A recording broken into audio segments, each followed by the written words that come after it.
You see this cute little monkey here? He seems pretty friendly and harmless, right?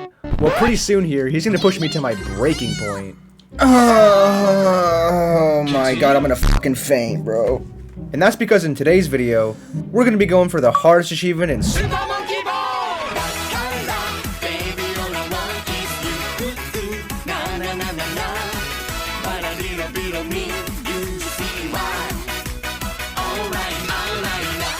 Alright, I think I've got that out of my system now. So, if you're familiar with the Super Monkey Ball games, you'll know how insanely hard they can be. Banana Blitz is no exception to this. Since you guys like to watch me suffer so much, I figured I would try to unlock the game's hardest achievement, Master Speedrunner. You unlock this by clearing the expert course in the game's time attack mode. We're actually not racing the clock in this mode, but what actually makes this mode so challenging is the fact that you have to get through all 100 levels in the game starting with only 3 lives. And to give you a better idea of how difficult this is, only 0.21% of Xbox players and only 0.3% of PlayStation players have managed to pull it off. So I'd say this achievement will have some objective difficulty to it. My plan of attack for this achievement can be broken into 3 steps. First, my plan is to beat the game once so I can familiarize myself with all the levels. The second step would be to earn a champion medal for each world, and you unlock these by beating a world without running out of lives. Earning a champion medal would prove to myself that I could confidently and consistently get through a world come time for the final step, taking on the expert course in time attack mode. Basically one giant champion medal. So without further ado, let's start from the very top. We start things off on World 1, Stage 1. Right off the bat, I started experimenting with the game's controls. In all of the Monkey Ball games, you tilt the map underneath you and try to navigate yourself safely to the end goal of each stage before time runs out. It's no wonder this game's known for being so tilting. I learned that Banana Blitz has a new jumping mechanic, and you're able to combine this with the tilting mechanic to change your momentum mid-air. To be honest, I found the movement at first to be pretty dizzying, but you eventually get used to it. And once I was familiar with the controls, I went on my way to finish my very first level. On the second stage of World 1, I discovered the purpose of collecting these bananas. For every 20 that you pick up, you earn an extra life. And the 5th stage of every world is a bonus stage with 50 bananas to collect and no penalty from failure. So these levels are a great place to rack up lives, although lives aren't really going to matter until we start going for the champion medals. World 1 was pretty trivial, and I breezed my way to the final stage in no time. And here's where I learned that the final stage of each world is a boss fight. And for World 1, you have to defeat a giant bird who apparently has an acne problem and wants to take it out on us. But his attacks were about as threatening as a hairdryer. Oh, he's mad, bro! So I quickly popped a zit and took him out on my first attempt. Bah! Earning us our first achievement in the game for clearing World 1. That face. World clear! Oh god, we're locked in! I gotta do it now! There's no turning back now. We also ended up getting our first champion medal without really trying here. By the time I reached World 2, I was starting to get warmed up to the controls, and so I started to take more risks. You know me, bro! I'm an MLG! Let's go! 5 minutes later. Okay, we're going for these strats right off the bat. Oh! Sit down, little bitch. Be humble. The difficulty picked up slightly for World 2, but it was still a cakewalk. And I made it all the way to the World 2 boss fight without any trouble at all. In this fight, we go head-to-head with this guy. What is that? The dude straight up looks like a Mojo Jojo and one of the ice climbers had a drug baby together. To defeat him, you just have to deflect his rockets back at him. A little trickier than the first boss, but still not bad at all. I did become aware of a pretty annoying flaw in the game, which is actually by design. You can't change the camera angle freely, and in boss fights, your camera stays glued to the boss, which leads to some really awkward movement here. What in the fucking world? What's going on? Holy shit. This camera is ass, bro. Regardless of my issue with this, I was able to get the fight done within a few attempts. And once again, I was able to get the champion medal without even trying. So luckily for me, I spared myself the sight of this abomination for a good while. World 3 for the most part was also pretty trivial, although we start to see some annoying obstacles run into the mix. See these little bumpers? You have to make sure to avoid touching them, and they'll knock you back harder than that 180 HD kid with a vendetta against you in Bumper Car Arena. Oh my! Oh! Despite the added difficulty, I easily made it to the boss fight in World 3 and came face to face with a frosty new foe. Bro looks like he hasn't missed a 420 smoke session in the last decade. But his looks are deceiving because this is where we have our first real challenge in the game. Ew. The fight starts with us needing to close the distance to the boss. and you have to navigate through a minefield of these bumpers while he relentlessly rolls snowballs at you. Once you're within striking distance, my guy pulls some Zangief level shit on us and busts out into a lariat, and you need to avoid touching him at all costs. But you can't leave this ring, otherwise it cancels his attack, and he only becomes vulnerable once his lariat finishes. And being in the ring with him is so nerve-wracking because you're going full speed with him right on your ass while trying not to roll out of the arena. Dude, this is sketchy as bro! Oh god! But after a few tries, I turned his Audi into an innie. Woo! Damn, that was actually intense. Finishing the world and netting us another champion medal. The fourth world, once again, was really easy, so there's not too much to talk about in the levels there, but the key takeaway is that speed boosters right into the mix. The boss fight for this world was kind of a joke. The boss is basically a giant platform on legs, and you just have to make your way to the very front where there's conveniently a massive self-destruct button for you to press. What the f***? And once we did that, that's it? Alright, we take out the boss and finish World 4. And we actually earned our 4th champion medal in a row without even trying. While the levels in World 5 were still easy, they definitely started to test my patience a bit. Bruh. Jesus Christ, what are these noises, bro? I was literally on a roll at this point, but my momentum was about to come to a screeching halt. I made it to the World 5 boss fight with 19 lives, but I was about to burn through those lives faster than Snoop Dogg burns through an ounce. That's what's up. In this fight, we go head to head with Squidward's washed up cousin, and this fight's pretty tough for a lot of different reasons. First off, there's absolutely no hand-holding with the boundaries on this arena, unlike in the third boss fight where we had these little ridges to help guide us a bit. The arena is smoother than my brain back when I had to repeat kindergarten. The second reason this fight's so hard is that if you so much as get grazed by one of his moving tentacles... And finally, these god-awful mini squid mobs randomly pop in and try to get a cheap shot on you out of nowhere. Get him off! While dealing with all of this, you have to play defensively against his two main attacks. The first attack being... Oh man, raging! Oh my! And the second attack being... Lord have mercy, I'm about to bust. Both of the attacks come from the front, so you can easily avoid them by sticking behind the boss, which is convenient because that's exactly where his weak point is. But constantly sticking behind the boss comes with a catch. After his third time taking damage, he'll start backing up into the water and can easily take you down with him. All these factors made for a pretty difficult fight, so sadly, I lost all my lives, meaning that I have to come back to this World's Champion medal. Of course, I was finally able to beat the boss in my very next life after using a continue. What did I tell you, bro? As soon as the pressure's off, man. On the bright side, we unlock... Hey, baby. Hey. World 6 is finally where the levels aside from the boss fights start to get hard. Remember how I mentioned earlier that you can't change the camera angle manually? Well, World 6 Stage 2 is when it first started to really become an issue, because the game starts to regularly introduce platforms that are thinner than Gandhi on his third week of his hunger strike. And the inability to manually adjust the camera made lining up jumps onto these thin platforms so much more of a hassle than it needed to be. Bro, this camera is so bad. What the f... Bro! Bro! Stage 5 was probably the hardest level up until this point. There's this really tough section where you have to snake back and forth on another one of these thin platforms. And going around the bins is extra tough because the platforms on them slope, and so you have to maintain a good amount of momentum around the bins to avoid slipping off. And going fast on these platforms is a lot easier said than done. Oh, this level is gonna be the end of my life, dude. Oh my god. And if you make it past that, you have to deal with another one of these sketchy thin platforms. And for this one, you have to angle it perfectly because it slopes down and you start to pick up some serious speed. Luckily, the boss for World 6 wasn't too bad. You have to fight this thick diva mama who really wants you to listen to her new mixtape. But I didn't have time for that and I kept my eyes on the prize. Her main attack is to stun you with a fire verse and have rocks falling from the ceiling knock you off the edge. But if you just keep circling her, it's pretty easy to avoid all this. And once she finishes spitting bars, she lowers her mic and leaves her weak point vulnerable.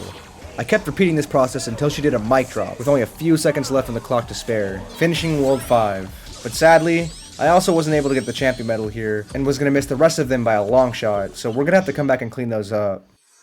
The devs picked a fitting biome for World 7, because if you couldn't already tell by the gamer sweat, things really started to heat up. Stage 5 is actually really tough. You have to make it across this stretch of rotating platforms with really small landing zones in between. And it's really tricky because if you don't jump or land on these platforms when they're level with the floor, your momentum gets completely thrown off. Damn, dude, this is really hard. You can totally avoid the first set of single platforms, and then for the doubles, you can just launch yourself from the first and clear the second. The last triple segment was trickier because you couldn't fully clear the third platform and had to land on it, at least with the character that I was using. But I got really lucky and was able to get through this the first time I got that far. Woo! Stage 8 was even tougher, and it's where I started to develop a hatred for these speed boosters. Wait, what? The entire level is basically a giant stretch of these speed boosters on a really thin platform, and you have no walls on the side to keep you aligned. You're also racing a really strict timer here, so this level took a lot of trial and error to get down. But once I got through it, we reached the World 7 boss. We had to take out this telekinetic midget, and the fight was pretty underwhelming. I just used the same strategy as the last boss and kept circling his attacks until his telekinesis gassed out, leaving him open for an attack. And I rinsed and repeated this until I took him out on my first try, bringing World 7 to a close. Aside from the god-awful boss fight coming up, the difficulty suddenly ramps down for most of World 8. Stage 8 really was the only noteworthy level because I felt like it required a bit of RNG to beat. The level is filled with these floating orbs that easily cause you to bounce whenever you land on them, and it's pretty difficult to gauge the direction of your bounce. To clear the final leg of the level, you have to bounce from one of these floating orbs to the goal, and I could never really figure out a reliable way to do this. So I basically had to burn through my lives until I got lucky enough to get through it. And once I made it through that RNG fest, it was time for the most broken boss fight I've ever experienced. We have to deal with this absolute roid monster who's clearly never heard of leg day. My name is Jeff. This abomination has two primary attacks. First, he has this obnoxious claw spin. What's pretty sad is that the actual spin attack itself is not that bad. It's the broken ass animation leading into the attack that makes it so unbearable. The wind-up of the attack happens super suddenly, and you have about a third of a second to react. And this bullshit caused me so many deaths.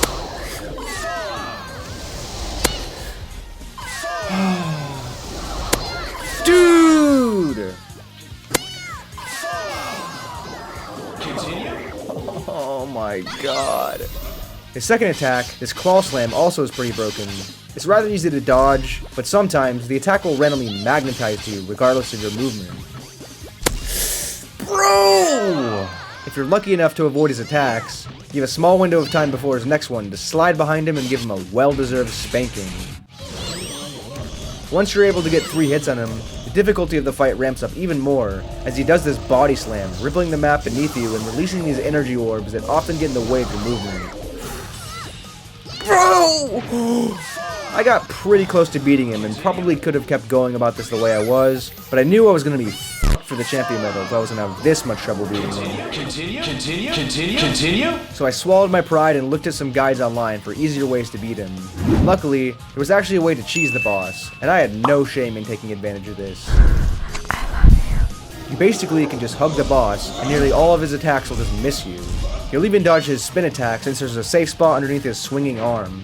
Most of the time, you can stay glued to him, but I found that you had to back up when he does his roid rage scream, and also right before his jump, because his claws swing in and out from his chest and can ding you. Once I learned all these lessons, I finally got this boss out of the way. Get down, boy! Oh my god. We still have 2 more worlds left, but thank god there's no more bosses to deal with. Unfortunately though, the levels get really hard.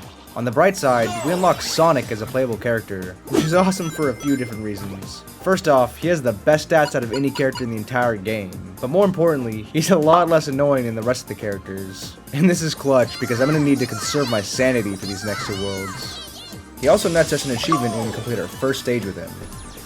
And that brings us to stage 2, which is pretty tricky. We start with only 20 seconds on the clock and have to rush our way down a really bumpy road. If we go too fast, the bumping becomes unstable and sends us flying off the platform. But we don't really have much leeway to take things very slow. On its own, this level really isn't too bad, but it's hard to do consistently, so it's going to be a big headache when we're trying to conserve lives for the champion medal. Similarly, stage 5 is also tricky to pull off consistently, because you have to clear 4 of these slope turns which require the perfect amount of momentum. Too little and you'll slide off down the slopes. Oh! And too much and you'll overshoot. I did find, however, that you can actually recover from undershooting by jumping. Oh! Oh! Now, stage 6 is probably one of the first stages that I genuinely got stuck on for a good amount of time. Most of the stage's difficulty comes from this extremely hard transfer you have to do at the very end. The platform you have to land on is really thin, yet you have to make a pretty dramatic turn with a lot of momentum behind you from rolling out the landing. I found myself constantly overshooting it for the longest time. Oh!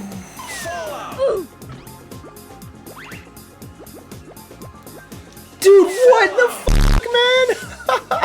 What? This is fucking absurd. Am I gonna hold back and to the right? Oh, that's exactly how you do it!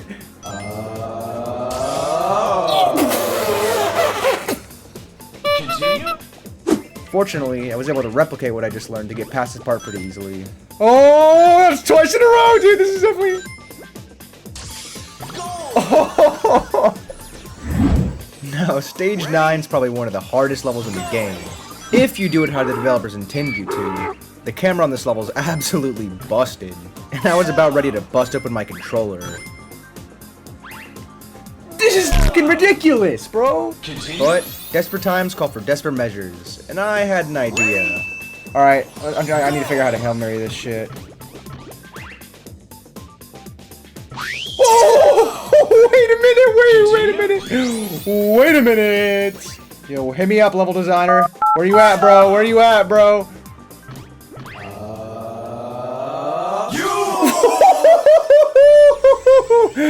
Oh my god! And now with World 9 done, it's time for the big leagues. I'd give World 10's difficulty a fitting 10 out of 10, but that's mainly because one of the levels is completely broken.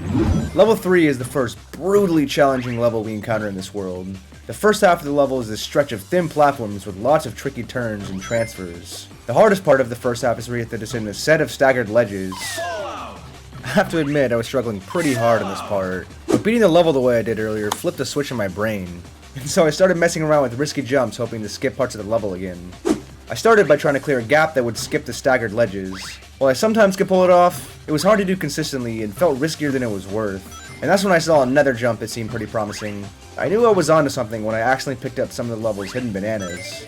Oh shit! Oh, you can just go straight! Let's go, let's go, let's go, let's go, let's go, let's go! After only a short amount of time, I was able to iron out a technique and could easily and consistently skip the first half of this level. My excitement from figuring this out was short-lived though, because the remaining section of this level was a nightmare. You have to make your way across 3 platforms that are checkered with these gaps, and when I tried to roll and weave my way through, I kept finding that far too often I would just slip into the gaps. Jumping from tile to tile was working a bit better, but I had no confidence in using this strategy to get to this section consistently, and once again I was getting desperate. Eventually, I said f*** it and decided to bust out another Hail Mary play. Let me just try sending it, honestly. That's a strat! That's a fucking strat right there, bro. Oh! Oh my god, he on X Games mode. Oh, let's go! That was sick, bro! Stage 4 is relatively simpler, but it's definitely no joke. You have to traverse several of these spinning platforms, so you need to counterspin while moving over them to keep yourself from being rotated off. And the hardest part of the level is at the very end when we need to get through the goal. The goal is actually rotating with a platform, making the timing here pretty tricky. That's because you have to cover the full length of 2 of these pipes before you can make it to the goal, and that gives it a lot of time to move. And so this last part would consistently take me a couple of lives to get through. Luckily though, we have a bonus stage right after, so we can earn back some of those yeah, this bonus stage is just a massive middle finger from the devs. And that's followed up by an even fatter middle finger, because we've reached the notorious World 10 Stage 5, the hardest stage in the game by a mile. And that's mainly because the level is just terribly designed. This level consists almost entirely of this textured flooring. And the main issue with this obstacle is that when you land on these bumps, it's really hard to predict what direction you'll bounce, similar to those orbs back in World 8. And there's multiple sections in the level where you have to jump between successive gaps covered with these bumps. What? This essentially makes getting through these sections luck-based. It makes it a nightmare to even get through at all, let alone getting through consistently. This is just f***ing ridiculous, dude! It took me nearly 25 minutes just to get past this second set of gaps for the first time. Oh! And just to put the cherry on top, the level ends with an all-or-nothing speed booster sequence over more of these godforsaken bumps. The rest of the levels in World 10, while still hard, luckily weren't nearly as punishing. Stage Stage 7 has some tricky sections where you have to move across these thin platforms while they're spinning. But fortunately for me, I immediately saw another opportunity for a level skip here, which actually cut out most of the risk from the level. Oh. You a genius. And level 8 was actually pretty fun. It has a bunch of these hoops you have to jump through, and I almost felt like a dog on an agility course when I was going through it. This middle section with the rotating platform was a little risky, but I ended up getting to the stage on my first try. And that brings us to the final level of the game. Most of the level is straightforward, but there's a really tough section at the very end where you have to keep your momentum around a sloped and thin curve. I could usually get through this after a few tries, but it was definitely making me more nervous than I already was for the champion medal. And with that, we finish our first playthrough of the game. That's it. The fun has just begun. Okay. Now that I've familiarized myself with all the levels, it was time to go back and clean up all the remaining champion medals and prove to myself I had what it takes for the expert time trial. So, I jumped back to World 5 to pick up where I left off. Since I actually needed to worry about lives now, I started picking up every low-risk banana I saw along the way. And to be honest, these levels were light work now that I've had so much time to hone my skills. This world's boss always takes a bit of trial and error to beat, but I earned the champion medal on my first try with 11 lives to spare. Let's go! First try, boy! And that actually gives us a massive advantage in our attempt for the next World's Champion medal, because you actually get to carry over lives when you play Worlds consecutively. I wasn't really going to need the extra help though, because I continued to bulldoze my way through the levels. Oh, this level. Oh my god! First fucking try? First try, bro! That was sick! And I showed the boss absolutely no mercy. Maybe I was a little too rough with her because I broke the game's audio on the finishing blow.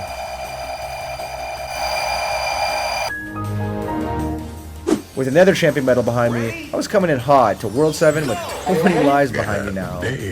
I only really had some trouble with stage 5 and lost a few lives there, but I offset that by clutching it up on the bonus stage. Oh! I missed one ring, but that was sick! And regardless, I was comfortably able to get through the rest of the world without any issues. And from here, I actually ended my session for the day, so sadly, I had to toss away all those lives that banked up until this point. So that meant, for World 8, we were going in raw with 3 lives. This is really challenging because despite having a strategy for the boss, beating him was still difficult to pull off. And it didn't help that I usually had to burn through a bunch of lives on stage 8 right before. On my first attempt, I made it to stage 8 with 0 extra lives, but I somehow managed to get through my first attempt and got to take a stab at the boss. Surprise, motherfucker! Oh god, I'm dead. On my second attempt, I improved a bit and made it to the boss with 3 extra lives. I was able to get him down to his second phase most of my tries, but it's really easy to make a mistake on that part of the fight. And bro was out for blood and ended this attempt with a disgusting headbutt slam dunk combo. Damn, son, you just hit with the wow effect. My third attempt went to shit because my controller lost power and I lost all of my lives before I could find batteries. What the fuck? My batteries ran out. Bro, give me a break. 0. Time over. On my fourth attempt, things finally fell into place. I made it to the boss with 8 lives to spare. I ended up having a really promising run on my 4th life, and I almost blew it. Let's go! Come on, come on, come on, come on, come on, come on, come on! Oh my god! But I somehow managed to recover from this and defeat him, earning my hardest champion medal so far. Sit down, boy! That's right. For World 9, I was also stuck attempting this medal with 3 lives, because I sure as hell wasn't counting on saving any from World 8. And this was tough because I needed a lot of lives to burn through for my strategy on stage 9. And stage 6 continued to be a nuisance, despite me having a strategy for it. On my first attempt, I drained a majority of my lives here, but I did end up making it to the final stage and got really close to beating it. Oh! You gotta be kidding me, dude! I bounced off the rim! The same thing happened on my second attempt, and I did worse all around, but I still made it to the final stage, granted with no extra lives, so I had the chance for one glorious attempt. No! My third attempt was actually going really well, and I made it to the final stage with 8 extra lives. My luck ended there though, as I couldn't pull through despite having some very close tries. I also was doing great on my 4th attempt up until stage 8. This stage normally didn't give me any trouble, and I made it there with 7 extra lives, but then I proceeded to choke embarrassingly hard.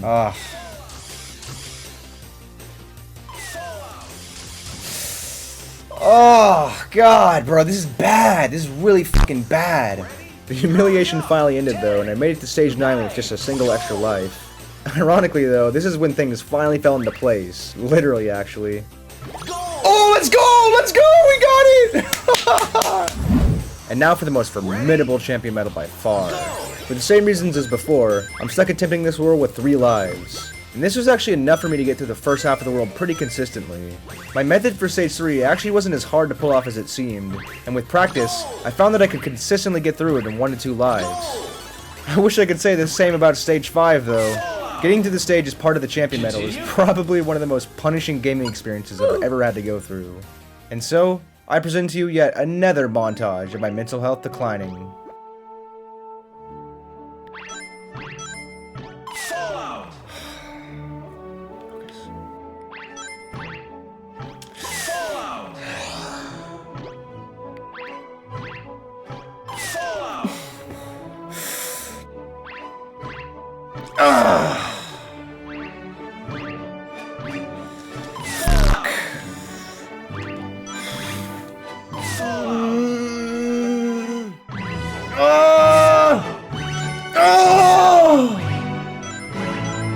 Oh my god, I'm gonna fucking faint, bro.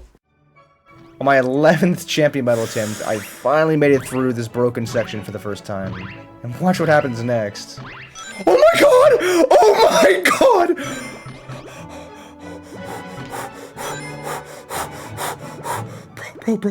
Bro. Oh, look at him choke! Look at him suffer!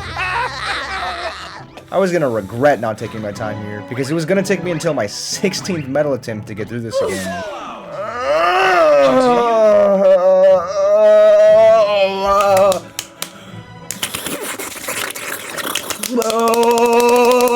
And thank goodness I didn't throw it again. Holy fucking shit, bro.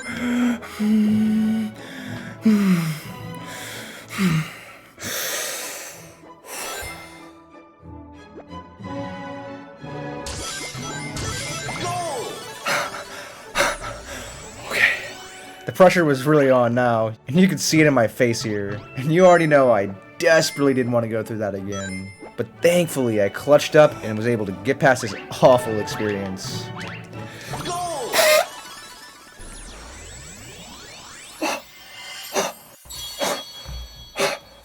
Now that I've earned a champion medal in each world, I theoretically have what it takes to make it through the expert course in time attack mode. I use the word theoretically here because there's still a few pretty big issues left. First, I discovered that you can't use Sonic for the expert course. I also discovered that the time attack modes don't include bonus stages. And on top of that, World 10 Stage 5 was taking me, on average, about 50 lives to get through, which was just unacceptably risky to me, and so I had to find a way to more consistently get through the level. After some more shameless research, I discovered that the character Yan Yan actually has cracked out jumping stats. She can jump much higher and much further than any character, Sonic included, and you can actually use this jumping distance to mostly skip the first set of gaps fairly consistently.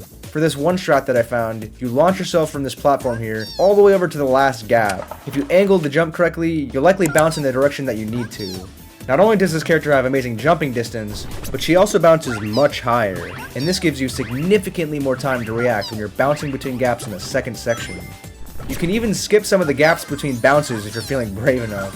So after a little bit of practice with this character, I was getting through the level within 5 to 10 lives, which I was feeling much better about. Man, I wish I knew about this before having multiple mental breakdowns earlier.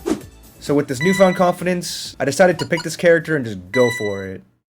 When starting my run, I quickly realized that while Yan Yan was going to save my ass on World 10, she played very differently than Sonic. One of the first things I noticed while on the World 3 boss fight was that this character was pretty unresponsive. This fight felt considerably more stressful, since you have to move quickly the moment you know which direction he starts spinning. And he was practically breathing down my neck the entire time. While things worked out on that fight, this was just foreshadowing of the carnage that was about to ensue. I made it to the World 5 boss with a very comfortable 43 lives, but I was about to become very uncomfortable. Not only is Yan Yan a lot slower, but she's also not very thick. So the slightest nudge, even from these small guys, would send me flying out of the arena. Couple that with her unresponsiveness, and this oversight was gonna cost me big time. After 11 attempts, I was finally able to pull through, but this put a serious bruise on my confidence for the run. Oh, thank God. Oh my God. And her stats only continued to create problems, especially when going through World 7. On the first stage, you fall down this funnel and have to pick up a lot of speed to clear a gap where it spits you out. However, because the character is so slow, I wasn't able to build up enough speed to clear the gap. What the f***? And I thought I was totally screwed. What is happening? But I found that I could slow myself down in the tube and time a last second jump to clear the gap. I had a similar issue with speed on stage 7, where you have to climb this spinning tower. This is usually very straightforward, but because of how slow the character was, I could barely make it up the tower, and it completely screwed with the camera angle. And I also learned in this world that speed boosters were completely broken for this character. Because of her low weight and high bounce stats, touching a speed booster will straight up cause you to break the sound barrier. And as if stage 8 wasn't already miserable enough to get through, her speed booster sensitivity made this a nightmare. I was burning through lives for a while, but luckily I came up with another big brain move. Realizing that we have infinite time on every level, I said screw the level designers once again, and just started skipping over speed boosters wherever I could. This got me through stage 8, but sometimes I found it was really hard, if not impossible, to avoid the speed boosters. There's one section in World 8, Stage 4, where you have to use them to progress. But using them as you normally should is a death trap waiting to happen. Okay, how am I gonna get past this? That's actually a problem. I found the only way to get through this part was to awkwardly skip over the first booster and try to hit the second one, while flooring back on the left stick. Now that I was nearing the end of World 8, I would consider the easier part of the run to be behind me, but really it had just been a massive struggle up until this point. But ironically, as soon as I reached the harder parts of the run, things started to go way too smoothly. I made it to the World 8 boss with a pretty good 44 lives banked, and I was mentally prepared to burn through at least 10 to 20 of them. But miraculously, I was able to take him down on my second attempt. Yes! And then for World 9, I finally started catching a break from using Yan Yan. In the first stage, I encountered another unescapable speed booster, and I was prepared for the worst. Oh God. But I was absolutely shocked by how trivial it made this level. Oh my god! Okay, alright. And stage 2 would have been pretty bad given her bounce stats, but then I remembered I could just abuse the timer again, and so I just inched my way down, also making this level trivial. Yan Yan's slow speed also helped me with this dreaded transfer on stage 6, because she had far less momentum behind her when it came time to roll out the landing. Yes!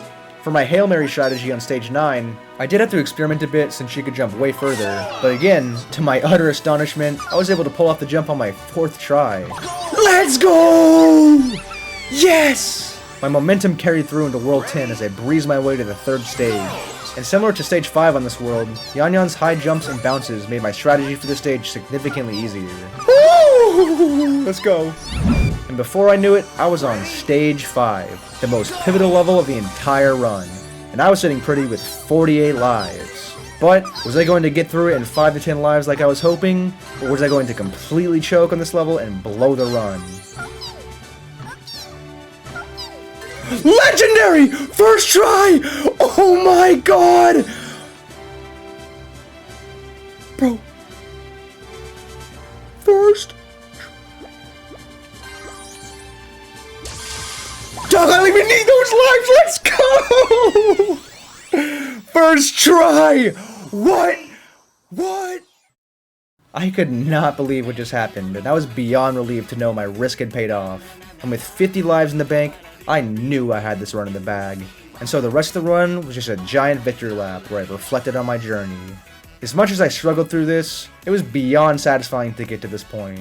At first, I had almost no hope that I could even beat some of these levels, but after just sticking with it, I came out feeling like I had mastered the game. And this moment right here, ladies and gentlemen, is why I put myself through this hell. Let's go!